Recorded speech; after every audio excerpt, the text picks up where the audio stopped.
میرے آقا فرماتے ہیں وَشَهْرٌ يُزَادُ فِي رِزْقِ الْمُؤْمِنِ فِيهِ، یہ ایسا مہینہ ہے جس میں مومنوں کے رزق کو اللہ تعالیٰ بڑھا دیتا ہے۔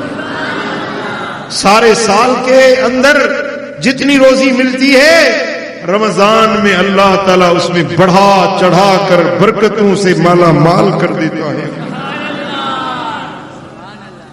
اور آپ فرماتے ہیں من فطر فیہ صائما کان مغفرۃ لذنوبہ وعتق رقبتہ من النار، جو اس مہینے میں کسی روزے دار کو روزہ افطار کراتا ہے، اپنی حلال کمائی سے کسی کا روزہ افطار کراتا ہے، افطاری کے ٹائم پہ کسی روزے دار کو کھلاتا پلاتا ہے تو اس کے ساری زندگی کے گناہوں کو اللہ تعالیٰ میٹ دیتا ہے۔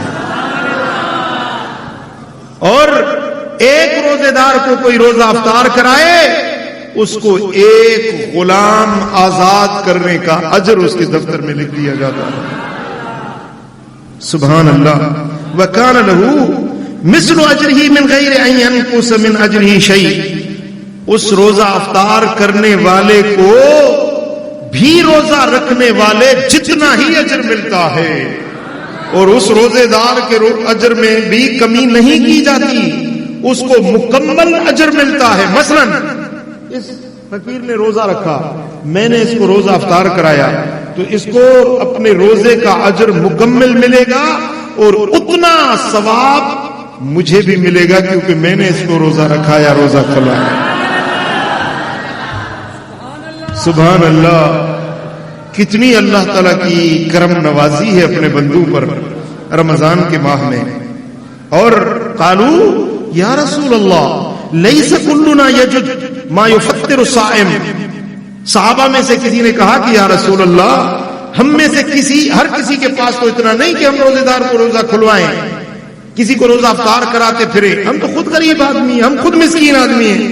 میرے آقا نے فرمایا یؤتی اللہ ھذا الثواب من فطر صائما علی تمر او شربۃ ماء او مذقۃ لبن۔ میں یہ نہیں کہتا کہ تم مرغیاں پکا کے بریانی پکا کے روزے دار کا روزہ افطار کراؤ، میں یہ کہتا ہوں کہ پانی کے ایک گھونٹ پر،